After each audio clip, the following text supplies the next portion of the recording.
wrong, they're right. I think the outcome of the game influenced a lot of that decision. But either way, it was a bold strategy. It was planned, and it did pay off. So Sean's and Nuketook even came out and said that they took hours, working on that draft, and eventually they got what they wanted, and that's what you want in League of Legends. It looked a lot crisper. Origen, a team that started to come together a little bit more too, started their week off with a win. Both these teams looking to add one more to that tally. So the Lulu, Fiora banned away on Origin's side. The Alistar is banned away by Vitality here. We'll see what's next. Yeah, what I wonder is just where is this Gangplank ban fitting in, pretty much. Is Origen going to do it as a third ban? Or otherwise they were pretty much obliged to first pick it?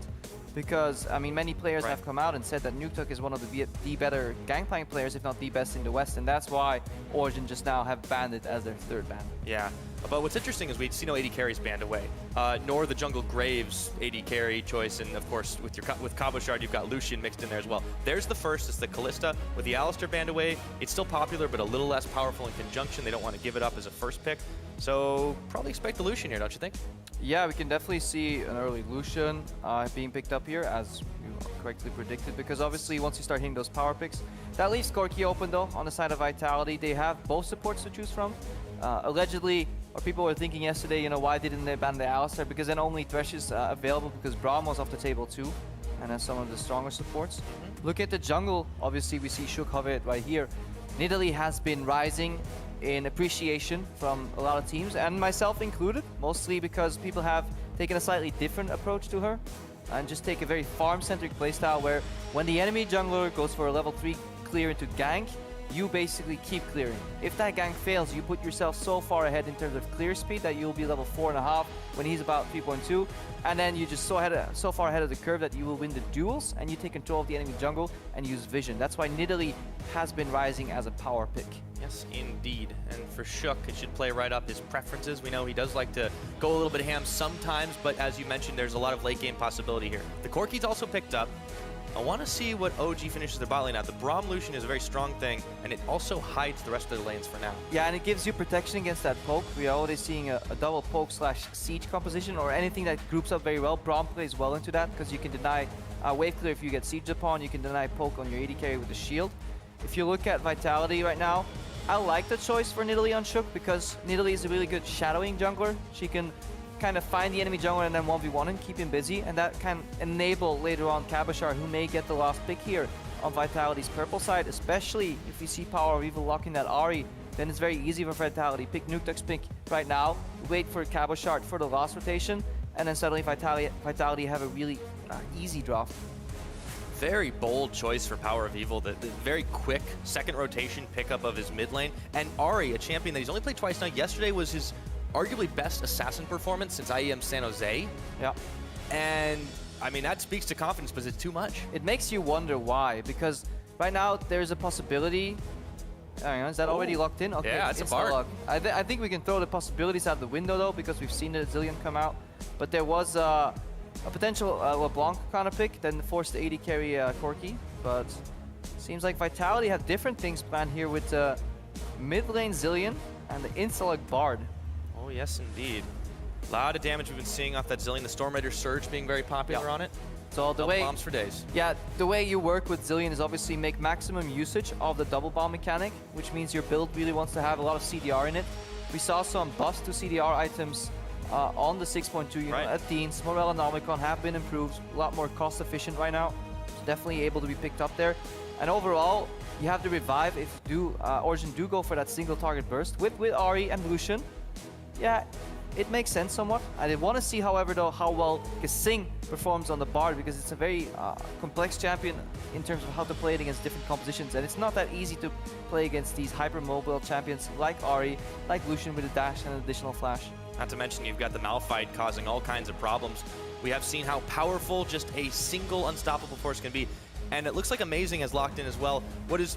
Yes, Rek'Sai is up there, but it's also kind of almost more comfortable for him. It's one of his best champions score-wise, and he definitely knows how to work the ins and outs of it. So a very, very mobile composition from OG will be hard for Vitality to get the angle on. Yeah, and just for people wondering, Nuketook is not picking still. That champion is locked in. A little graphical error right there. We're waiting for Cabochard. Traditionally, he plays more carry-oriented champions that can then get a split push advantage on the Malphite. Yesterday, We saw an example of that against Elements with Nautilus, not being really the carry champion, but has a split push edge. Right now, I'm wondering what he will pick up. He's played Fiora, Graves, Kennen, Olaf, and Lucian so far. And Olaf could technically fit in here, especially if you get the speed up from Zilean. But then we have no tank presence whatsoever. Yeah, I was going to say the Graves is still up. You're right, there's no tankiness, but there is a Tempered Fate. There is ways they can work around it. You've got the Zilean ultimate as well to kind of extend these fights. I think it's still very bold, though, for both of these teams. No, I like the Graves pickup because the way top lane Graves operates, it is literally AFK push. You keep shoving in those waves, and that, again, the Shook Cabochard synergy right now will be incredibly hard to deal with for Origen, because one of the leading questions we had in our preparation for this match is what is Amazing going to do against Shook's so defined jungle style? Is he going to counter jungle? Is he going to try and gank top? If you look at the combination, Rek'Sai Malphite has no business even considering a 2v2 in the top lane. So Amazing will need to look to Snowball's Ven or Power of Evil, and then in turn, how will Soaz react playing on an island? Against Cabochard and Shook, he may fall very far behind in CS. He may indeed. This is going to be absolutely crazy as the coaches shake hands, or about to shake hands and walk off field. However, we've got the comps locked in. It's time to load up and see which lineup is OP. If you don't give them Lulu or Kalista, I still think they are a middle of the table team. Vitality's early game is not the best. Jarnan, though, is unfortunately caught out, throws the traps. They somehow managed to crawl back into the game. It was just enough with Kasing coming up. None of their players seem to be like even that good right now, except for Sven. The biggest threat of Vitality is, I think, the individual players. So I think we just need to get a good early game for Vitality and we are good to go. Becky both played better in the game and had like better understanding. I actually think Origen aren't that good still. There we have it. As the lineups take the field, OG and Vitality, one game separates these two right now. And before we head into that game, Pyra, some choice words from Nuketog. Oh yeah. Becca was better in the game, had a better game understanding. They don't have Lulu or Kalista. They can't get carried by their composition. He's now playing the Zilean, so yeah, time to put up or shut up for Nuketog. He is the bomb right now. Yes, he is, but both these mid laners are going to be looking to make some plays around the map, not just in that lane. Double teleport for both comps. All right, early move from Vitality's bot lane there, moving up. Engaging the lane swap. Putting Graves in the lane swap with double jungle with Nidalee. It feels almost that they predict the lane swap from Origen. That's why they're here so early, and they kind of want to mind game them, because I think in standard lanes they should win out, because Graves should have the push on Malphite. The ganking potential shouldn't be there from Rek'Sai, so that's one tick box one. Zilean should be fine in the mid lane, and Bard Corki can lane fine into Lucian Braum, in my opinion. I may be delusional there in terms of the matchup, but I think this is a failed predict from Vitality on the lane swap. Yeah, not seeing any information. Neither of them were looking to go in any further, so... We can see it usually after the Gromp gets done, where Graves moves. If he moves into the bot lane, then it's probably that he predicts that the lane swap's going to happen. And yeah, see, we see him move in, and he probably expects Malphite to be there. Generally, what we see then is like, oh, it's failed lane swap predict, guys. I'll walk back into the jungle and start double jungling. So that's generally how you can decide whether you're right or wrong in terms of predicts. And everyone gets to lane a little bit later since they were grabbing their respective jungle camps. So with Cabochard in a 1v2 situation here, how does this change the face of the early game if he gets away? Greedy Cabochard. Got 5 CS, he wanted 6, and now he'll have to flash. Oh, yeah, he's stunned. He may not get a chance there. There's the flash going. VIT takes a lot more damage than he bargained for, but they deal it back. So yeah, Cabochard got 5 creeps down, which is kind of unheard of in a lane swap early pathing to the lane because of Graves. You know, that's what we talked about, the push potential. But then he wants number 6, and he ends up expending his summoner. But Soaz, he went to the lane, got a couple CS. Now he's pathing back to Amazing for double jungle. So Vitality, they're still ahead of the play since they initiated it, but it's not what they want. We'll take a look. Our summoner's actually a little surprised since we see instead of the Storm Raiders, which, to be fair, is only an option, right? The Zilean has gone for the, of course, Thunderlord's mastery that we've seen less and less of, but still freaking fun. Yeah, more dueling power early. You know, double bomb into all attack should proc Thunderlords and gives you a nice amount of damage. We'll need to see how adept Nuketog is in the Zilean pick, because there's a big difference between mediocre Zilean players and actual Zilean gods, because they just use the overlapping zones of those two bombs very well. They don't aim both bombs at the same place. They maybe put one on the creep, one on you. Suddenly those rings touch and everybody gets stunned. It's a really powerful teamfight mechanic. Vitality definitely have some strong mid-game fights, especially a lot of explosive power. Nidalee can deal a lot of damage the way she's built even into the later stages of the game. Right now, Vitality doing the very standard thing, the trades back and forth on the towers. They're in for, after an awkward start, a good old lane swap tower trade. Yeah, in the lane swap tower trade, and this is something Cabochard does. Look at how Vitality is actually not bouncing the wave. He's just pushing it in straight away. He doesn't care about freezing. He doesn't care about potentially putting other people behind. In Vitality, in lane swap, Cabochard will nigh always put himself at a CS advantage. Yeah, and he knows he can take on, or at least he trusts that he can take on the opposing number. He did this against Elements the other week, against Steve. Absolutely shut him down on that Lucian. So this is a different player, though. Yeah, I need to see how Amazing reacts right here, because he has to stay, but obviously his camps are gone, because Shook took them. In the lane swap matchup, Nidalee spirals ahead in terms of pressure and camps, because she can clear faster, but it does hide the weaker duels, because obviously Nidalee will never find or see the Rek'Sai, so it kind of goes just a clearing race. Yeah. I mentioned there was a trade, but Origen didn't quite finish off that bottom tower, so they're actually at a gold disadvantage here. Vitality mentioned they did initiate, they were a little bit quicker on the draw, and that's what got them so far there. Yeah, and that's why Vitality also just rushed that tower down. They saw that they could trade, you know, maybe a kind of awkward lane positioning to keep their tower alive, and then by all means, it is the best choice. And Amazing tried to go for a gank in the top lane, we tried to get on our minimap, but he couldn't quite find Cabochard. Cabochard played with just enough amount of respect, and now suddenly Vitality are in a really good position, because Shook can now find Amazing in the jungle with a level advantage, as expected. And nails him with the spear, gets the jump over. There's another tunnel, but Shook can follow him right there.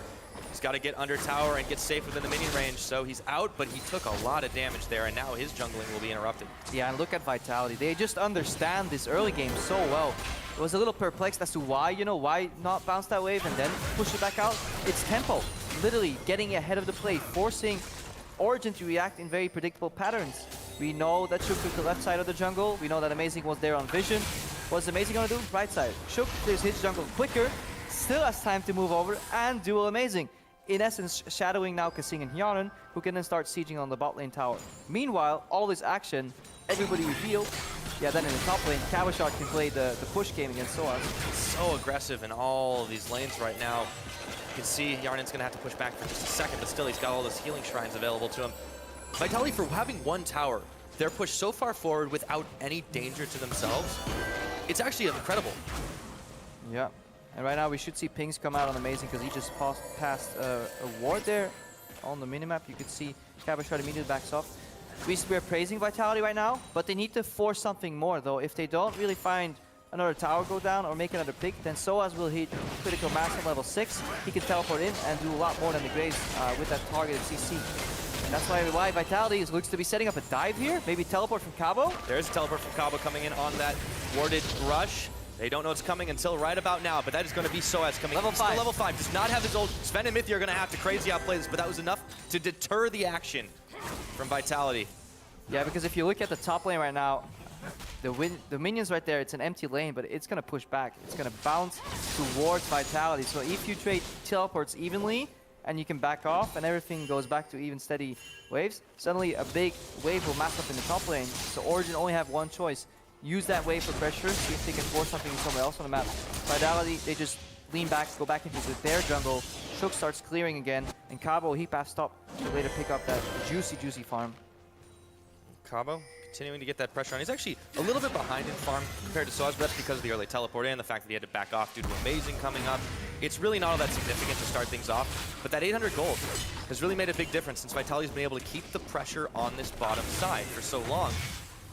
No need to really take any neutral objectives, but you're right, they do need to start trying to get more catches and picks before Soaz is able to do a whole lot. His teleport will be down for a while, but Power of Evil's 7.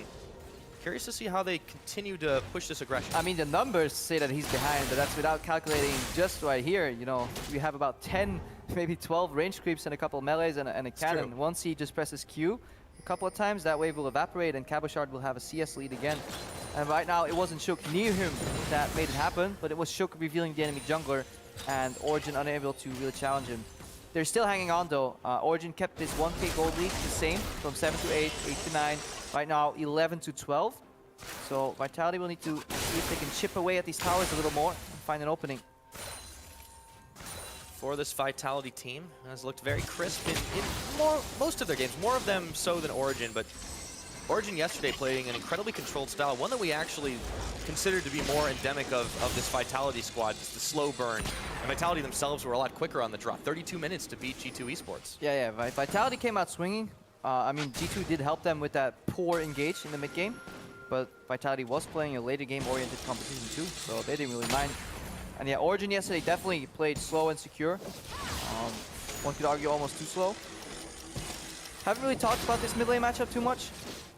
We see Catalyst finished here into the Abyssal Rush on Ahri, so it looks like Nuktuk has control of this matchup though. Most of the time he's the one pushing. Yeah, a lot of smash talk at the very beginning about these two matching up, but they're definitely looking to make plays on the map with that double TP, but Shook is looking to make plays in Amazing's jungle.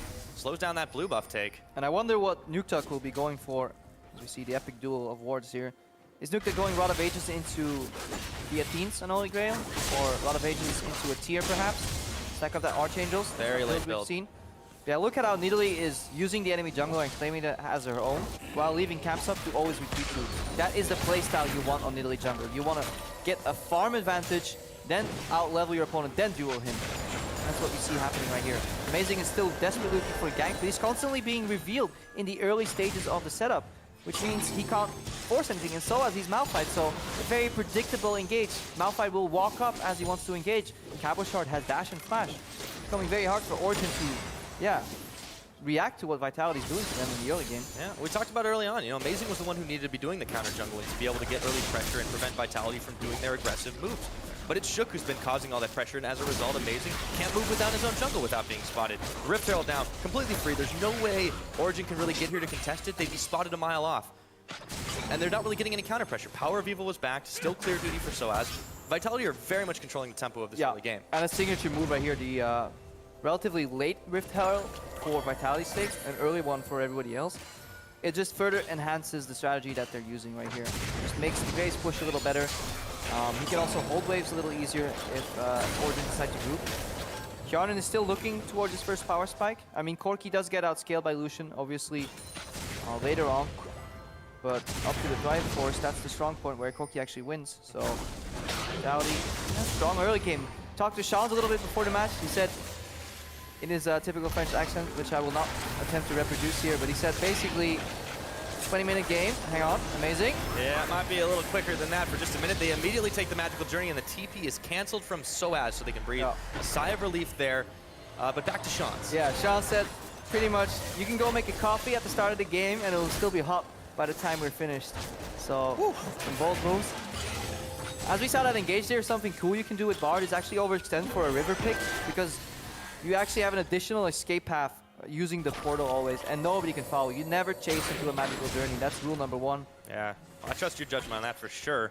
And now Shook is down to the bottom. They want to get some more aggro before they can push a TP coming in. It's Cabo Shards now, or is it Nuke Ducks? I couldn't quite see. Cabo, no. Sven goes down. First blood. Mithy is gonna follow. A double kill for the Graves. That's a hell of a way to get started. But Power of Evil is trying to 1v4. He brought Amazing to the party though, but he goes down. A triple kill for Graves, and the Tempered Fate will mean Amazing's gone now. Green's Wrath knockup, but it's not enough. Nuke Duck takes the kill, and that is a great move for Vitality. Yeah, that's coffee in French, what he did there. Sign language. That leaves us with a lot of questions this fight. Yeah, sorry to kill the hype. Oh, that was good. That's good. The fight carried it, but where was Soaz, first of all? And Soaz, if you look at it, he doesn't have teleport available. I'll get back to that point later. Second question is, where's Power of Evil in this mix? Look at it right now. Nuktuk is already initiating the roam because he has pushed in mid lane. Look at where Nuktuk is on the map. Look at how long it takes for Power of Evil to react. At this point, 2 Origin members are dead. Cabochard has a double kill. Nuktuk times the ultimate. At this point, Frost. We talked about it in Champs League. All single target kind of smackdown burst doesn't work into a zillion, especially if you're playing from behind.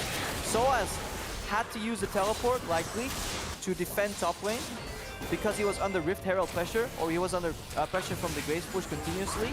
So to keep his tower alive, he used teleport, while Vitality used teleport advantage to force on the other side of the map. Suddenly, Cabochard has 3 kills, and the game may very well be over already. Crisper timings, better moves. And Cabochard reaped the biggest benefit of it all. 3 of those kills. Now he's got his Ghostblade completed. He's going to have so much pushing power, and Soaz is going to have a hard time dealing with him. Should call in Amazing for more help, but he's busy on the bottom side. They still haven't taken this bottom tier 1. Origin are lackadaisical in that. Because Vitality put a very high priority here on wave clear to play this very, very push-heavy style. They have been almost entirely been pushing all 3 lanes at once. Zilean has been winning the push war against Ahri with that early catalyst too, to just get the sustain every time you level up. Top lane Graves, yeah, no wonder he outpushes Malphite. And then Corki, combined with a range support that can poke and sustain, yeah, that will outpush a Braum who's a melee support. So thematically, it's very hard for Origen to come back. They need to unite and use their hard engage, layer their CCs, their crowd control effects, to then kill Vitality. But because they're also single target focused, Vitality can use Zilean ultimate. So it's a very hard right now for Origen to really find a creative opening that Vitality can't predict and counter. Yeah, it's got so much pressure on. You know what it reminds me of, really?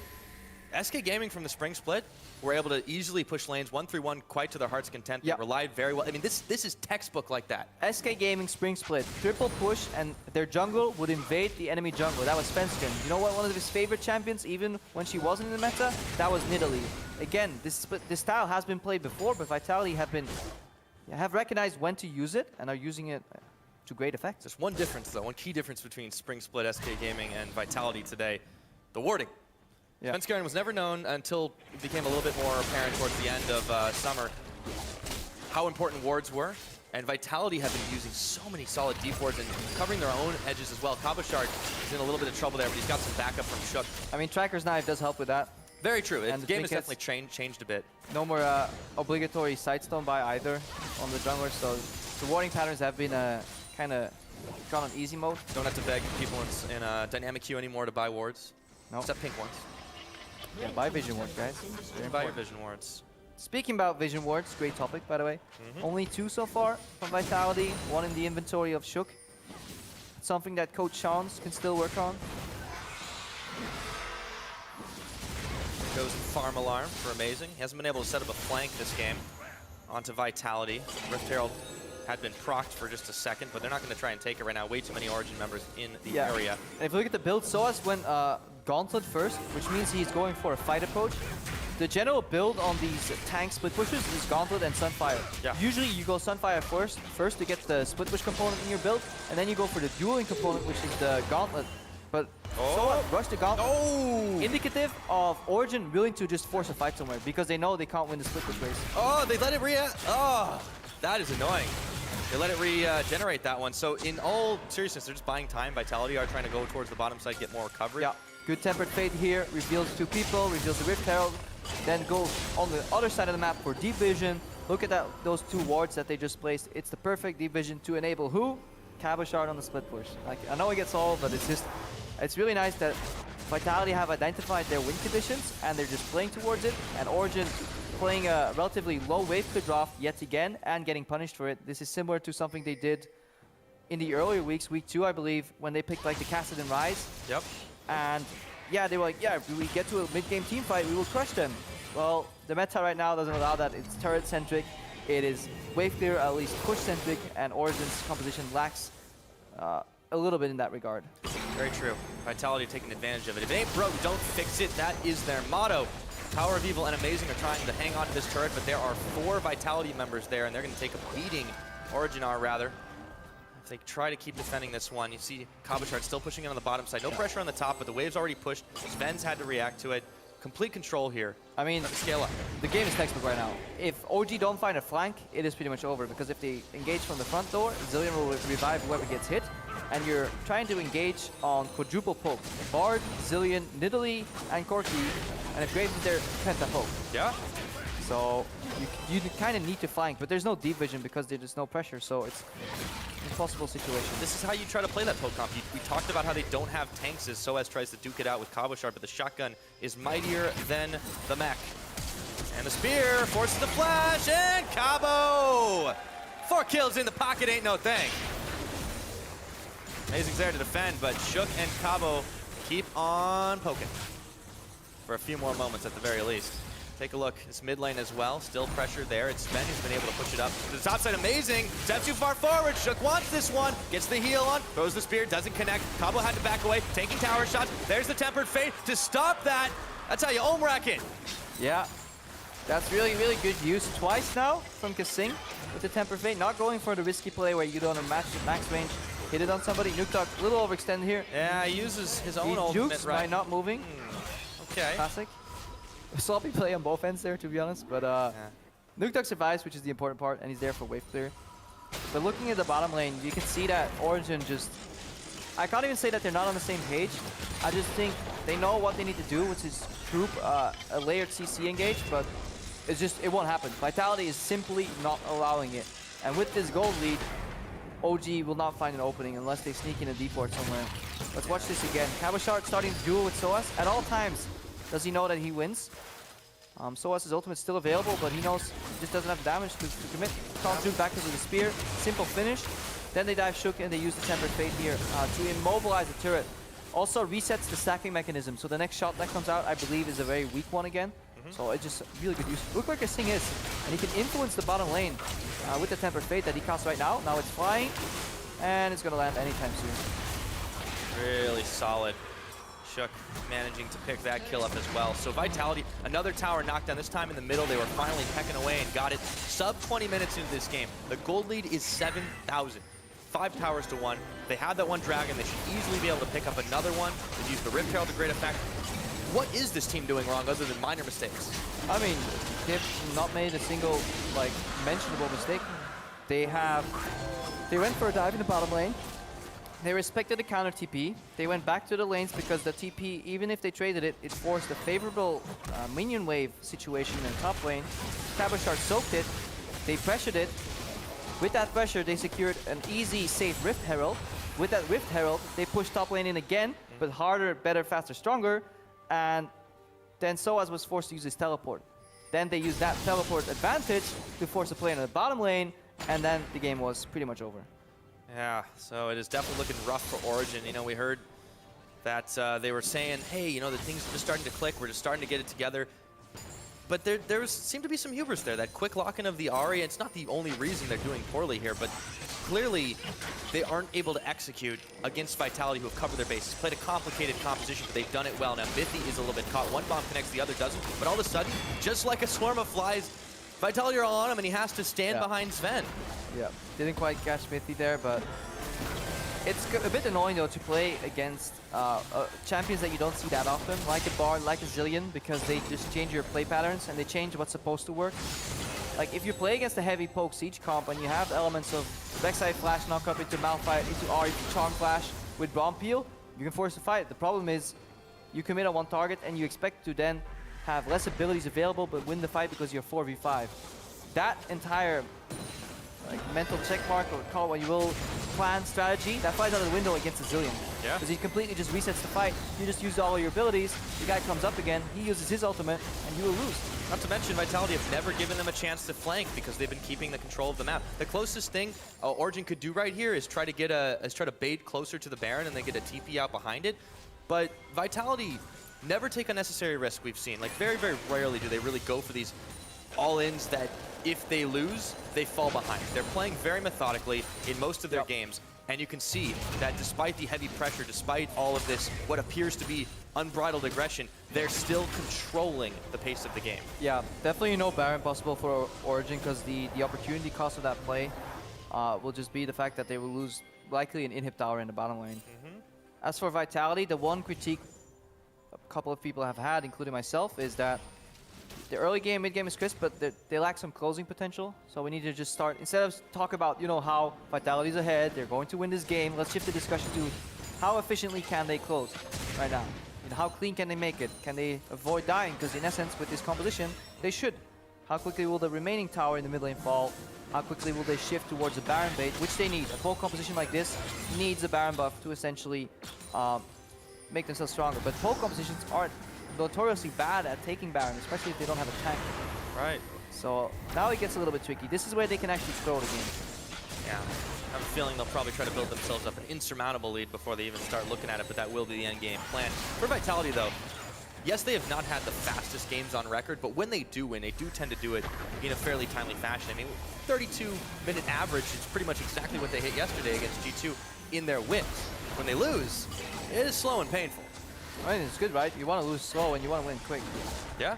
I mean, that's a hallmark of a solid team. There's a reason they're sitting at 6-3, currently tied third in the standings with Fnatic Unicorns.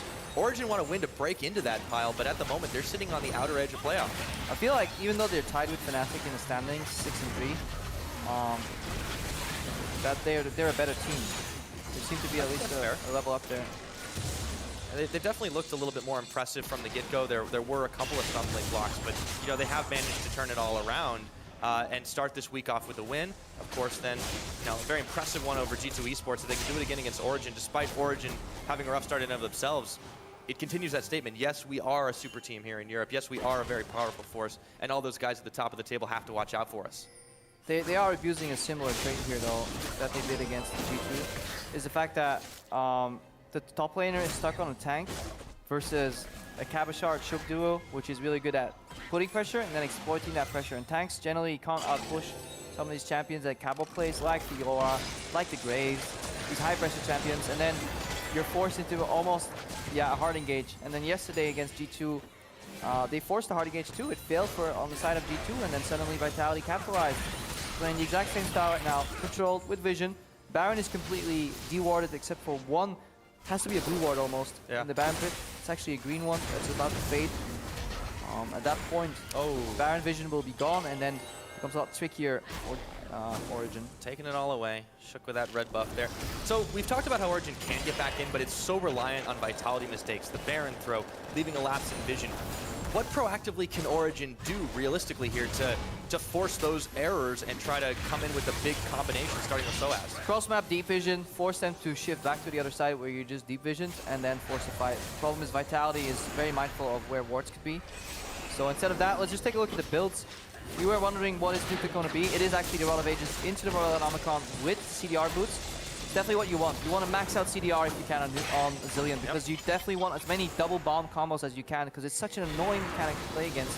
And it changes your perception of teamfights if you're a frontliner, because you can actually screw over your backline if you bring the bomb towards them. And especially if you then allow the stun mechanic to happen. You can see Origen also prioritizing pretty heavy magic positions, considering the triple AP damage coming out of Vitality Squad. One locket already completed, another one probably on the way. Yeah, or a banner. Yeah, well, you could have the banner. It doesn't help Braum as much, but still. It helps the split push, at least setting up pressure in side lanes to maybe force one member of Vitality away, and then we can see a hardcore engage. If you look at Cabochard, though, he's building the Maw of Memortius, no longer the Sterix Gauge. And it's really good against his lineup where the engage components all bring magic damage, which means the passive will proc, he'll get the magic shield, and in addition to that, obviously he will get the life grip passive where you get attack speed, spellbound, and life steal until you're out of combat. Ooh, Speaking of combat, did not want to step into that one. He's going to have to throw the Glacial Fissure out. Cabo backing away, takes a little too much here. Mithy's trying to hold strong. And he's able to for now. No one goes down just yet, but it was a close call for him. Vitality looking to try and Baron catch. Meanwhile, Power is making a power move on the mid, but Nuke Duck is there to intercept.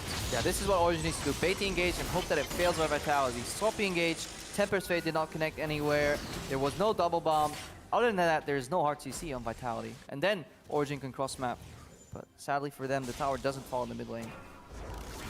Get a sigh of relief to breathe, but they are still down 8,000 gold. Still need to find towers. They've only managed to take down that outer one. Remember, it took them even longer than it should have because they weren't able to get it in time with Vitality's quick lane swap.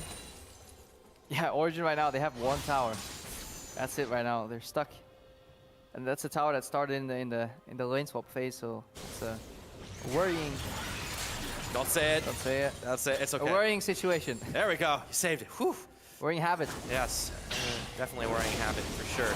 Shook starting off Dragon number 3 would be for Vitality. Yeah, Or could attempt to steal. It would give them a little bit of a boon here, that 6%. But they don't know what's happening, and they're not about to poke their noses in. Not with Cabochard around the bottom side with that explosive potential he brings to the party. Shook with a little bit of help from Kasing is going to be able to secure this one up. That's number 3. That's a movement speed now.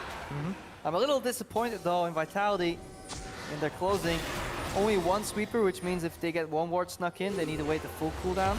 Hang on, Power doesn't use ulti. Uh-oh, double bombs and Tempered fades, and he just gets exploded! I love that combo because against Bard, when you play, it is really hard to time the Q after the Tempered Fade, especially if you play against dash champions. Like, by the time if Power Wheel can double dash flash, hang on, more action here. Yeah, amazing. Just stood there and took it, and now he he's did. just completely chunked out. Heels are flying. Sven's unleashed a big, massive bunch of bullets, but now it's Soaz who gets caught up, and Cabo says, take me down. I've got an ult on. I've got another Guardian Angel.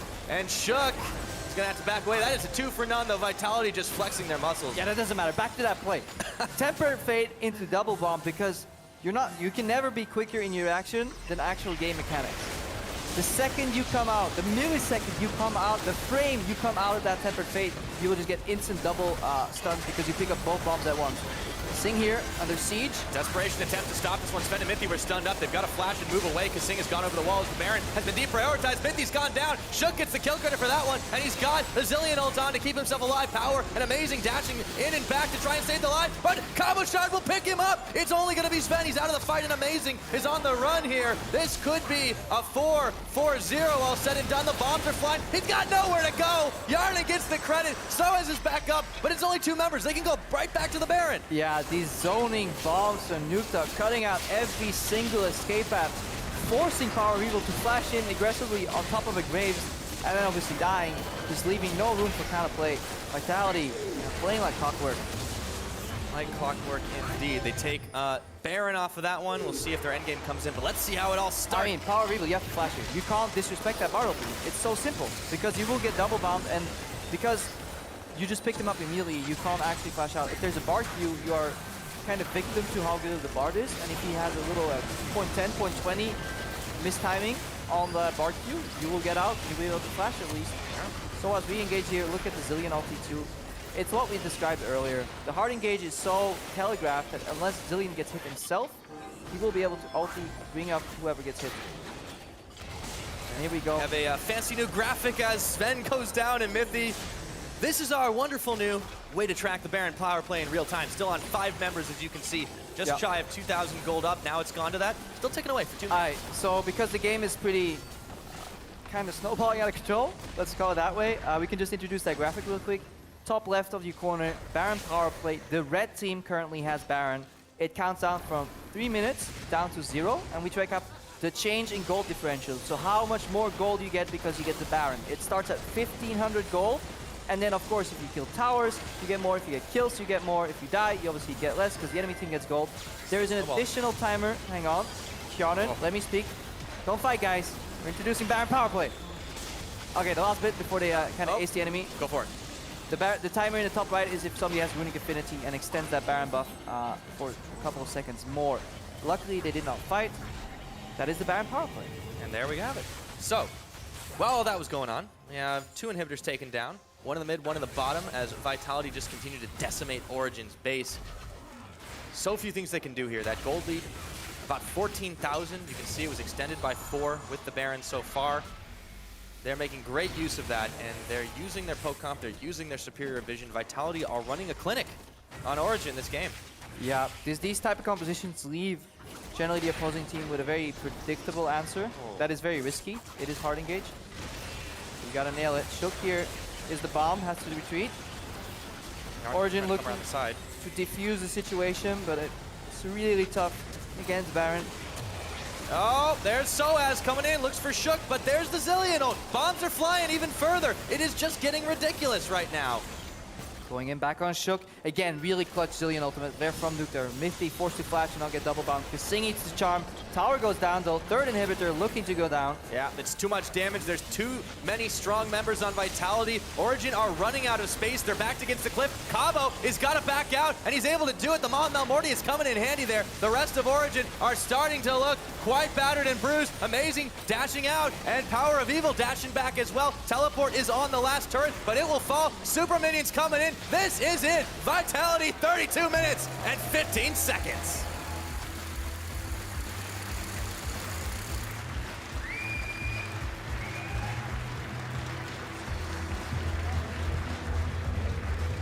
And they earned it.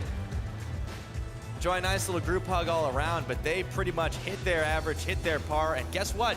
They're 7-3 on the split. 7-3 and in an utterly convincing fashion.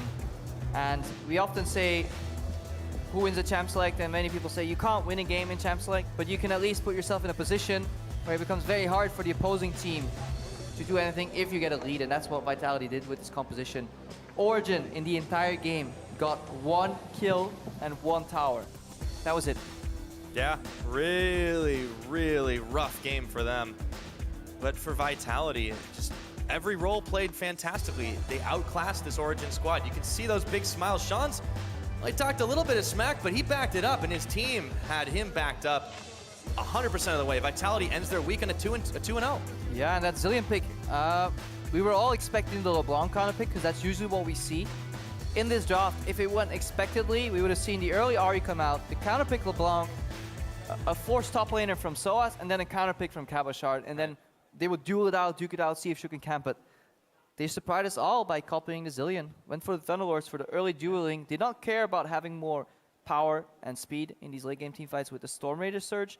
Just pure strength, pure trading potential, won the lane, won the push, which is in essence at this meta game, winning the lane. Absolutely. Push mid, push top, push bot, niddly jungle. Yeah, at that point, it gets rough. Oh, yes, it does. For now, though, we're going to send it to Pulse on stage for some insight.